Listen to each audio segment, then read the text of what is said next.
네, 오늘 요한복음 강의 24번째 시간입니다. 오늘 본문은 조금 특이한 내용을 담고 있기 때문에 신학적으로 역사적으로 그동안 아주 많은 논쟁이 있었던 그런 대목의 본문입니다. 우리가 같이 읽은 본문 7장 마지막 53절부터 8장 11절까지가 대괄호로 이렇게 표시되고 있는 것입니다.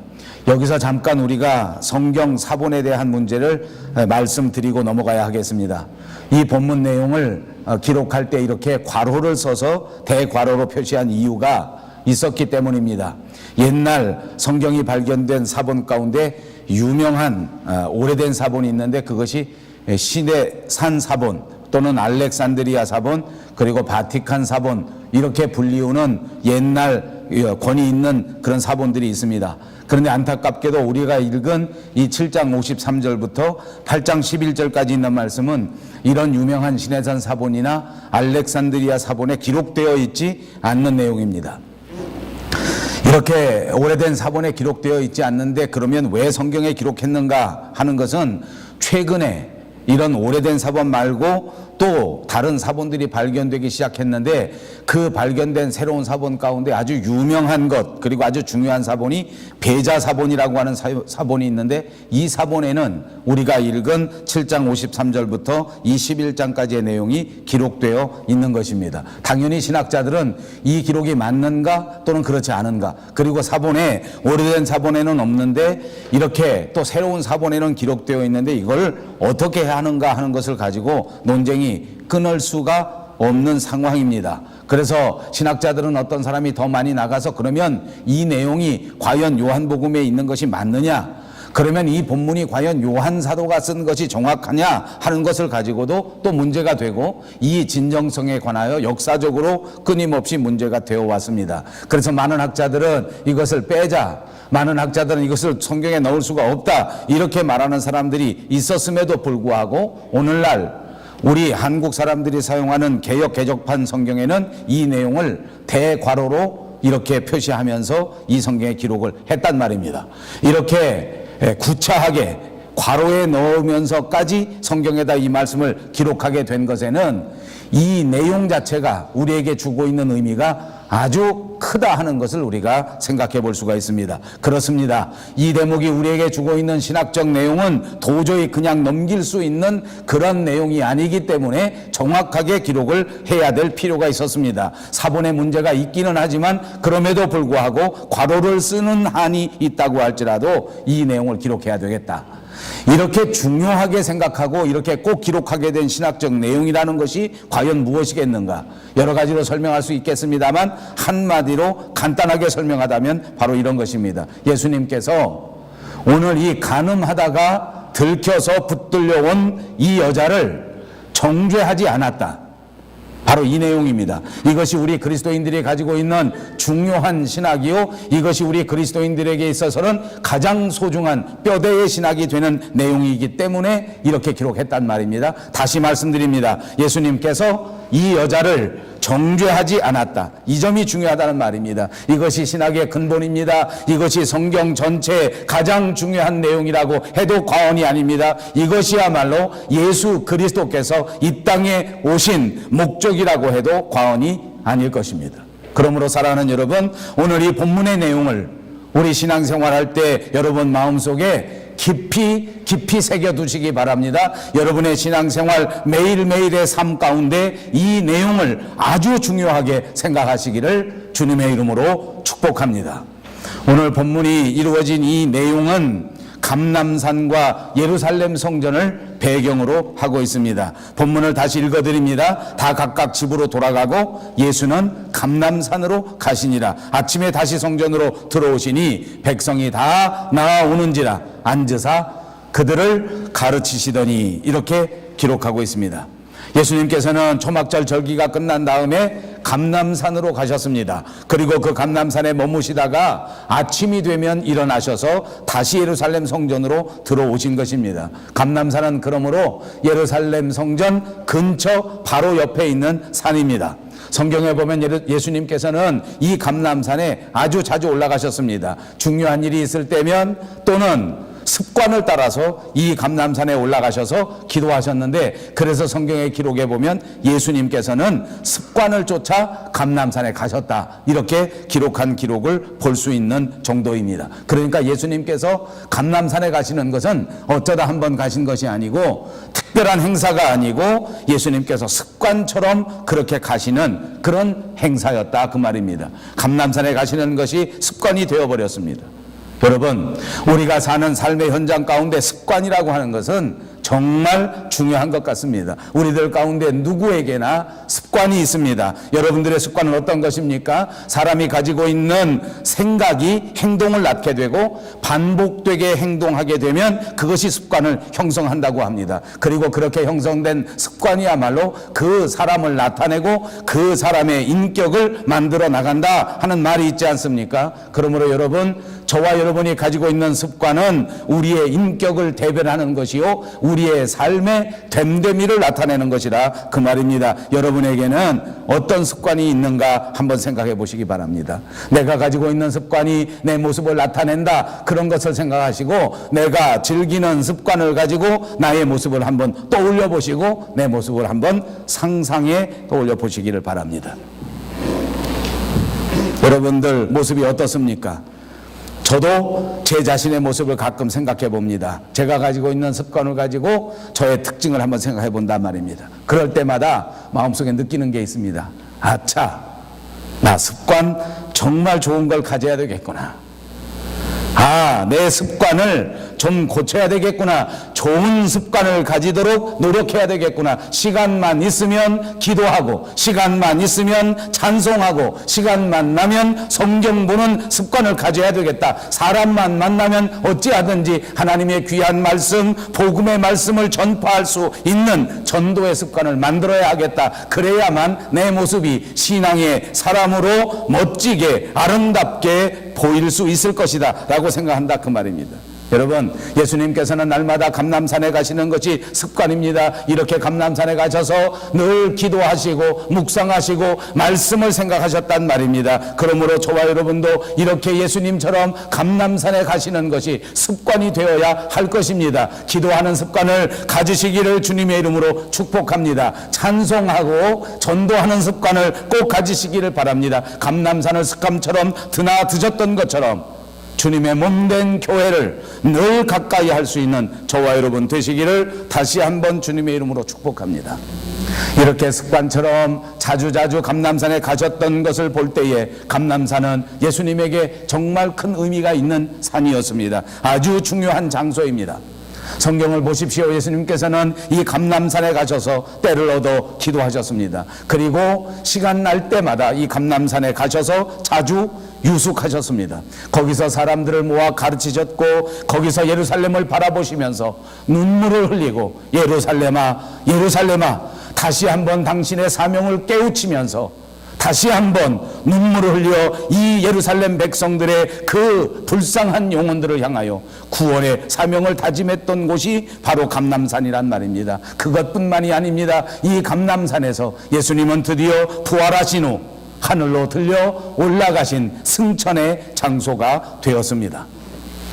예수님께서 이 감람산에서 유숙하시고 다시 예루살렘 성전에 오셨습니다. 그리고 이 예루살렘 성전에 도착하자마자 아침부터 많은 사람들이 예수님에게 모여왔습니다. 이 명절 절기 동안에 예수님의 가르침을 기억하면서 정말 예수님의 가르침이야말로 전혀 새롭고 전혀 감동스럽고 그 어떤 다른 종교 지도자들이나 서기관들과 같지 아니하게 권위가 있다고 하는 사실을 깨달은 많은 사람들이 새벽부터 일어나서 예수님의 말씀을 기다리면서 예수님 주변에 모여들었단 말입니다. 예수님은 자리에 앉으셨습니다. 그리고 모여든 그 무리들을 향하여 하나님의 말씀을 가르치셨습니다. 그런데 그때 서기관들과 바리새인들이 나타나게 된 것입니다. 한 여자를 끌고 옵니다. 웅성웅성하면서 그 모든 사람들이 모여 예수님의 말씀을 듣고 있는 그 중심에 와서 그 여자를 한가운데 세운 것입니다.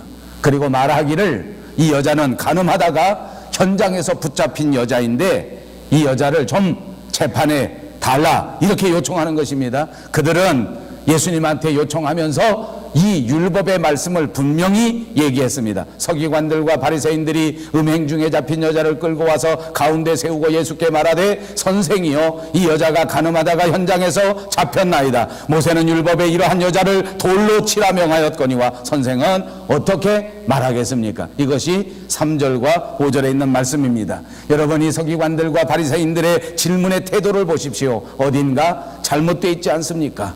질문의 동기 자체가 아주 불순합니다. 그 다음 성경 말씀에 보니까 그들이 이렇게 말한 것은 고발할 조건을 얻고자 하여 예수를 시험함이라 하고 6절에 말해 놓았기 때문입니다. 이들이 몰라서 물어본 것이 아니란 말입니다. 법을 몰라서 법 조문을 몰라서 또 예수님에게 물어본 것도 아닙니다. 예수님의 높은 의견을 참고하기 위하여 자문을 구하려 한 것도 아닙니다. 무조건 예수님을 어떻게 하든지 골탕 먹이고 어떻게 하든지 예수님의 약점을 붙잡겠다, 예수님을 책잡겠다 하는 그런 생각, 그런 의도밖에 없었습니다. 이들의 질문은 정말로 나쁜 질문입니다. 동기 자체가 불순할 뿐만 아니라 두 번째 잘못된 것은 여기 붙잡혀온 여자의 인권을 짓밟아 버린 것입니다. 비록 가는 죄를 저질렀다 할지라도 그들은 인간이었습니다. 그리고 사람은 누구에게나 존엄성이 있는 것입니다. 율법에도 사람을 매로 칠 때에 범죄한 자들마저도 40대 이상은 때리지 말라 그랬습니다. 왜 그랬습니까? 사람을 지나치게 40대 이상 구타하게 되면 사람이 사람의 형태를 잃어버리고 사람의 본성을 잃어버리고 존엄성을 잃어버린 채 짐승처럼 되어버릴까봐 염려되기 때문에 그렇게 말한 것입니다.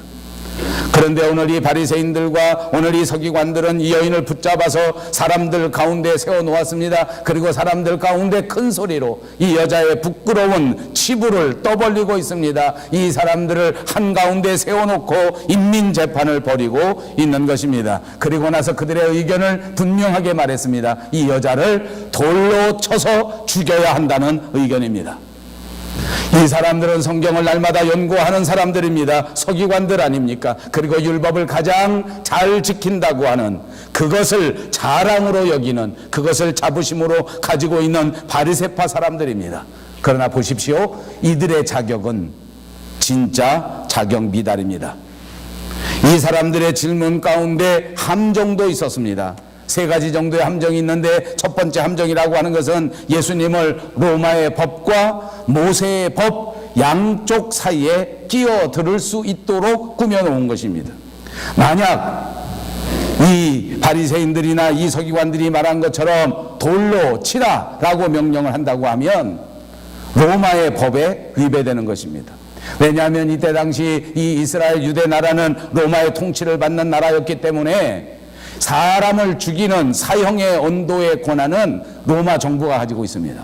식민지에서는 그 어떤 상황에서도 사람을 죽일 수가 없습니다. 만약 이 사람의 죄가 사형에 해당된다라고 생각된다고 하면 이 사람들을 로마의 재판에 넘겨서 반드시 로마의 재판관이 사형을 언도할 수 있게 돼 있는 것이 바로 로마 정부의 법이었단 말입니다. 그렇기 때문에 만약 예수님께서 돌로 치라라고 명령했다고 하면 로마의 법을 어기는 범법자가 된다는 말입니다. 반대로 돌로 쳐서 죽이지 말라 이렇게 말한다고 하면 이스라엘 민족들이 생명처럼 여기는 율법을 어기는 사람이 되는 것입니다. 율법을 어긴다면 유대인들은 결코 참지 않을 것입니다. 그러므로 예수님은 이렇게 말해도 로마법에 걸리고 저렇게 말하면 유대법에 걸리도록 그렇게 함정을 놓고 질문을 한 것입니다. 또 있습니다. 이 사람들이 꾸민 함정은 군중들의 심리를 이용해서 예수님을 정말 난처하게 만들어버리고 예수님의 인기를 땅에 떨어뜨려 버려야 되겠다 하는 생각입니다. 만약 예수님께서 돌로 쳐 죽여라 그렇게 명령하신다고 하면 이 불쌍한 여인을 불쌍히 여기지 못하는 이 예수님을 비난하고 배척할 것이 너무나 당연하지 않습니까? 그리고 반대로 돌로 치는 것을 반대한다고 하면 사회의 법을 가볍게 여기는, 법을 준수하지 않는 이런 사람이라고 또 배척하지 않겠습니까? 아무튼 어떻게 해도 반대자들이 생길 수밖에 없는 상황이란 말입니다. 어떻게 하든지 간에 예수님은 이 질문 때문에 넘어질 수밖에 없고 어떻게 하든지 이 질문 때문에 이 사람들은 예수님을 걸고 넘어갈 수가 있는 것입니다. 여러분, 이스라엘 사람들이 가지고 있는 율법에 보면 이 간음죄를 처형하는 방법에도 아주 여러 가지가 있더라고요.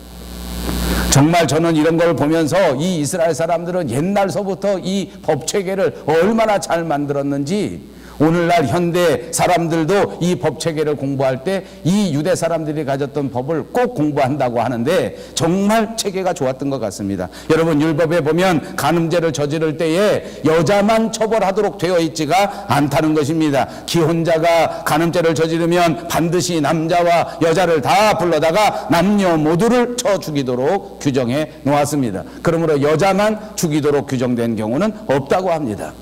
돌로 쳐 죽여라 하는 그런 명령도 아무나 그렇게 되는 것이 아닙니다. 결혼한 사람이 다르고 약혼한 사람이 다르고 또 아무것도 하지 않은 처녀가 다르다는 말입니다. 자기가 스스로 의도적으로 바람을 피우고 간음을 하다 걸린 사람을 처형하는 방법이 다르고, 요즘으로 따져서 성추행을 당하고 성폭행을 당하고 강제추행을 당해서 이런 일을 당한 사람들의 처벌 방법이 다 다르게 있단 말입니다.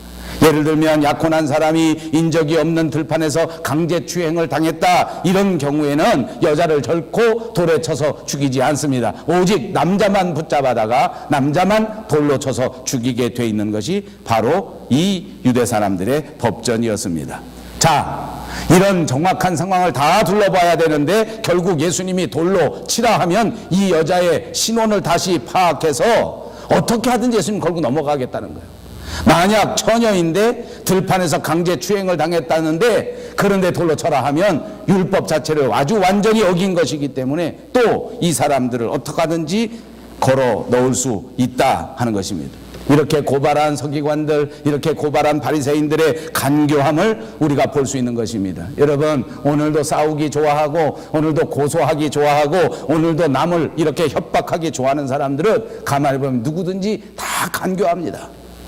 오늘 이 예수님은 세상에 가장 간교한 사람들에게 이렇게 고발을 당하고 시험을 받고 계시는 것입니다. 이들의 간교한 질문에 예수님은 어떻게 반응합니까? 오늘 성경 본문에 보니까 예수님께서는 몸을 굽혀서 손가락으로 땅에 글을 쓰셨습니다. 글을 쓰셨는지 그림을 그렸는지 이런 것은 아무도 알 수가 없습니다. 또 이 대목을 가지고 신학자들은 정말 여러 가지 상상의 나래를 펴니다. 그것 때문에 신학 공부하는 게 얼마나 재밌는지 모릅니다. 어떤 사람은 이렇게 글을 쓰실 때 이런 글을 썼다, 얼마나 재밌는지 모릅니다. 여러분들도 집에 가셔서 어떻게 하는지 한번 찾아보십시오. 이렇게 학자들마다 무엇을 쓰셨다, 어떤 그림을 그렸다 하고 해석해 놓은 게 있는데 제가 그건 다 설명하지 않겠습니다. 얼마나 재밌는지 모릅니다. 자, 아무튼 손가락으로 땅에다 무엇인가를 쓰시면서 조금 판결을 미루신 것입니다. 또 이것이 예수님의 대답을 대신한 것인지도 모릅니다. 자, 어떤 사람들은 이렇게 예수님이 하신 것에 대하여 로마 법정에서 이루어진 로마식 판결이라 이렇게 말하는 사람들도 있다고 합니다. 왜냐하면 로마 법정에서는 어떤 판결을 내릴 때에 먼저 그 판결문을 글로 써놓고 그 다음에 큰 소리로 읽어서 선고하는 것이 로마식 법정의 그렇게 하는 법이다, 이런 말을 합니다. 그래서 예수님께서 먼저 판결문에 대하여 글로 판결문을 써놓았다라고 해석하는 것입니다. 예수님이 어떤 글을 쓰셨는지 어떻게 판결문을 쓰셨는지에 대해서는 알려져 있는 것이 하나도 없습니다. 다 추측만 하는 것입니다. 여러분, 재판을 열 때에 재판에 있어서 가장 중요한 것 가운데 하나는 증거입니다. 확실한 증거가 있으면 재판이 쉬워지는 것 아닙니까? 그런데 오늘 이 재판을 가만히 한번 떠올려 보십시오. 여기 증거는 분명합니다. 왜냐하면 그때 당시에 종교 지도자라고 하는 서기관들 그리고 바리새인들이 이 여자를 잡아왔기 때문에 이 여자가 간음했다고 하는 그 증거는 아주 확실한다 그 말이에요. 또 예수님을 잡아서 이렇게 예수님에게 어떻게 하든지 간교하게 올가미를 씌우려고 하는 사람들이기 때문에 아주 정확한 증인들을 다 세워놓고 그렇게 재판을 시작했단 말입니다. 그러니까 증거가 불충분하다든지 또는 시간을 끌 수 있는 그런 상황은 아닐 것입니다. 여기 고소인들이라든지 여기 증인들이라든지 하는 것은 다 미리미리 계획된 사람들이 분명할 것입니다. 그럼에도 불구하고 여기 증인들이나 여기 고소인들이 과연 법정에서 증인이 되고 고소인이 될 수 있는 자격이 있는가 하는 것은 여전히 문제가 남아 있습니다. 자, 오늘 본문 7절에 보시면 이제 이 바리새인들과 서기관들은 승기를 잡은 것처럼 보입니다. 예수님께서는 아무 대답도 하지 못하신 채 땅바닥에 주저앉아 무엇을 쓰고 계셨기 때문에 그들은 이때가 찬스다, 몰아붙여야 된다라고 생각해서 계속해서 예수님에게 닥달을 합니다. 그것이 그들이 묻기를 마지 아니하는지라. 계속 묻는 것입니다. 계속 판결하라고 하는 것입니다. 계속 당신의 의견은 무엇이냐고 그렇게 재촉하는 것입니다. 예수님은 이에 7절 8절에 보시면 일어나 이르시되 너희 중에 죄 없는 자가 먼저 돌로 치라 하시고 또다시 몸을 굽혀 땅에 쓰시니 라고 기록되어 있습니다. 주님은 또다시 땅에 무엇인가를 쓰십니다. 주님이 일어나셔서 말씀하신 이 선언이야말로 쇼킹 그 자체입니다. 진짜 충격적입니다. 주님은 돌로 치지 마라 이렇게 말씀하신 것이 아닙니다. 돌을 들어 쳐라 이렇게 말씀하시지도 않으셨습니다. 율법대로 돌로 치라 하는 말을 사용하시기는 하셨습니다. 그런데 앞에다가 사랑과 자비심을 담으셨습니다. 죄 없는 자가 돌로 치라. 돌로 치라는 말씀인지 돌로 치지 말라는 말씀인지 사람들은 당황할 수밖에 없었습니다. 서기관들은 당황합니다. 바리새인들도 당황합니다. 예수님을 어떻게 하든지 올가미에 넣기 위하여 예수님을 잡아놓고 고발하기 위하여 밤새도록 궁리하고 계획해서 만들어낸 작전이었는데, 한마디로 말해서 올가미 작전이었는데 이 올가미가 거꾸로 자기들 머리 위에 덮여지고 만 것입니다. 예수님을 공경에 빠뜨리려고 그토록 계획적으로 만들어 놓은 질문인데 거꾸로 자기들이 이제 곤경에 빠질 수밖에 없었습니다. 간음죄를 지은 여자를 판결해 달라고 하는데 예수님께서는 지금 이 여자가 문제가 아니고 너희 중에 죄 없는 자가 돌로 칠 수 있다라고 그 자신들을 판결해 주고 계시는 것입니다.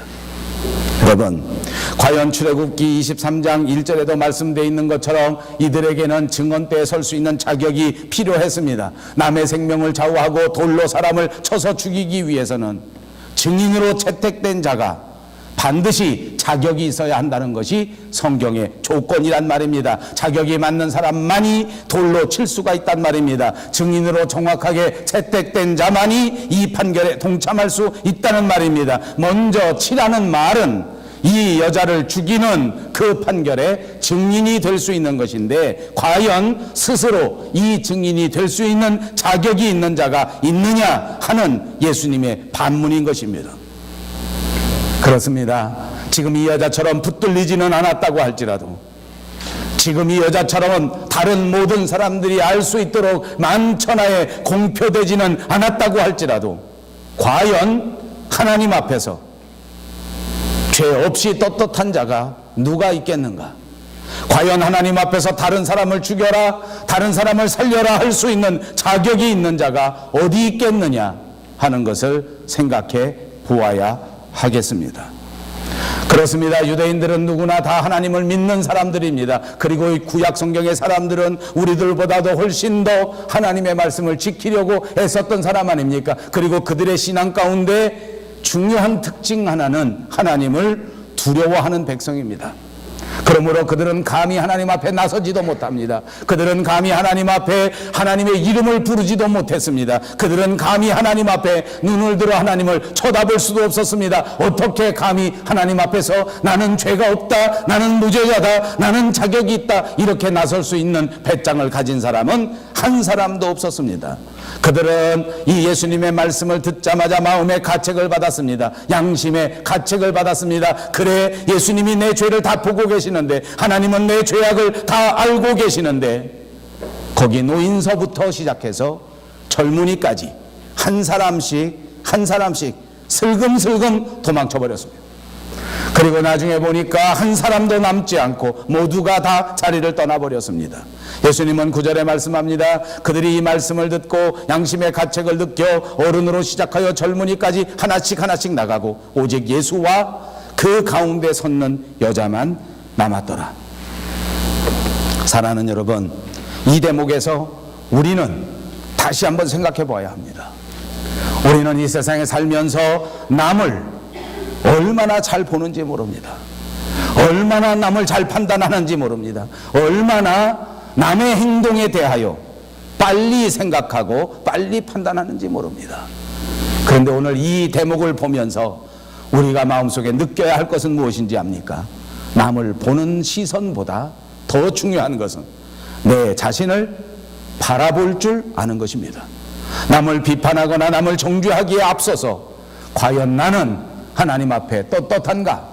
나는 과연 하나님 앞에 흠이 없는가를 살펴야 될 줄로 믿습니다. 그렇습니다. 우리는 모두가 비판의 일가견이 있는 사람입니다. 우리 앞에 놓여지기만 하면 모두가 다 비판합니다. 우리가 세워놓은, 우리가 뽑아놓은 대통령도 우리는 마음껏 비판합니다. 우리가 표를 주어 만들어 놓은 국회의원도 마음 놓고 비판합니다. 우리를 다스리는 관리들도 비판해버립니다. 유명인사도 비판합니다. 연예인도 비판해버립니다. 가수도 비판해버립니다. 남을 비판할 줄 모르는 사람은 한 사람도 없는 것 같습니다.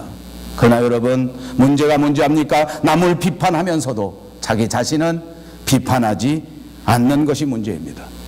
자기 눈에 대들보는 그냥 놓아두고 남의 눈에 들어있는 티끌을 빼내라고 주장하고 있는 것입니다. 남의 죄를 들춰내서 정죄하는 것은 우리가 해야 될 일이 아니라는 것을 기억하십시오.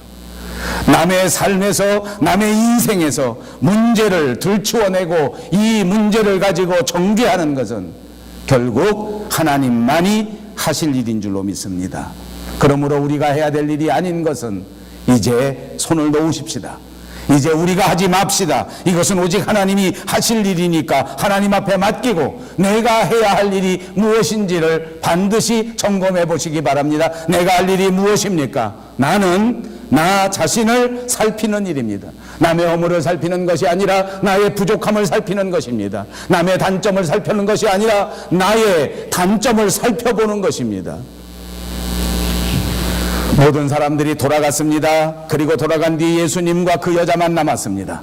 오직 예수님과 그 여인만이 가운데 남았다고 기록되어 있지 않습니까? 이제 이 여인은 예수님 앞에 섰습니다. 다른 모든 사람들이 다 떠나간 다음 주님 앞에 홀로 서게 된 것입니다. 주님은 이 여인에게 묻습니다.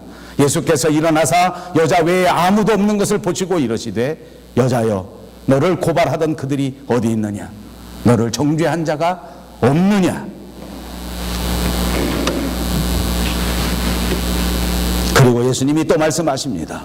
나도 너를 정죄하지 아니하노니 가서 다시는 죄를 범하지 말라. 여기 이 말씀에 이 여자를 향한 정말 중요한 두 가지 의미가 있습니다. 하나는 정죄하지 않는다.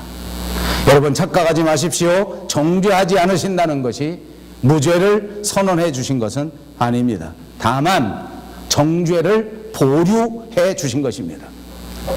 죄는 여전히 죄란 말입니다. 심판은 여전히 심판입니다. 여인은 죄를 지었습니다. 그러므로 그 여인은 죄인입니다. 그는 죄 때문에 반드시 심판을 받아 죽어서 마땅한 사람이란 말입니다. 정죄하지 않는다는 말은 다만 지금 정죄하지 않겠다는 말입니다. 지금 죽이지 않겠다는 말입니다. 지금 심판을 보류해 준다 그 말입니다. 이 말이 복음입니다. 이것은 저와 여러분에게 하나님께서 다시 한번 베풀어 주시는 기회입니다. 이제 다시 한번 기회를 줄 터이니 이 기회에 꼭 고치라 하는 말입니다. 이번 기회에는 반드시 하나님과 더불어 일어나라는 말입니다. 이번 기회야말로 예수님의 복음으로 진정한 인생으로 거듭나는 너희들이 되라는 말씀인 줄로 믿습니다. 얼마나 놀라운 일입니까? 얼마나 감사한 일입니까? 심판이 보류되었습니다. 예수님이 이 땅에 오신 목적 아닙니까? 하나님을 떠난 자, 하나님을 배반한 자, 하나님을 알지 못하는 자들에게 다시 한번 하나님의 품으로 돌아올 수 있는 기회입니다. 죽을 수밖에 없는 자들이 다시 한번 생명을 얻을 수 있는 기회인 줄로 믿습니다. 영원한 심판을 받아 영원한 벌에 떨어질 수밖에 없는 저와 여러분들이 다시 돌이켜 새 생명의 기쁨을 얻을 수 있는 기회를 주신 것입니다. 하나님이 이 땅에 오신 것은 우리를 심판하려 하심이 아니요 예수 그리스도로 말미암아 세상이 구원을 얻게 하려 하심이라. 그렇습니다. 저와 여러분은 이제 예수님 때문에 이 심판을 유예당한 사람들입니다. 형 집행을 보류당한 사람들이란 말입니다. 이제 당연히 우리 스스로를 돌아보아야 하지 않겠습니까?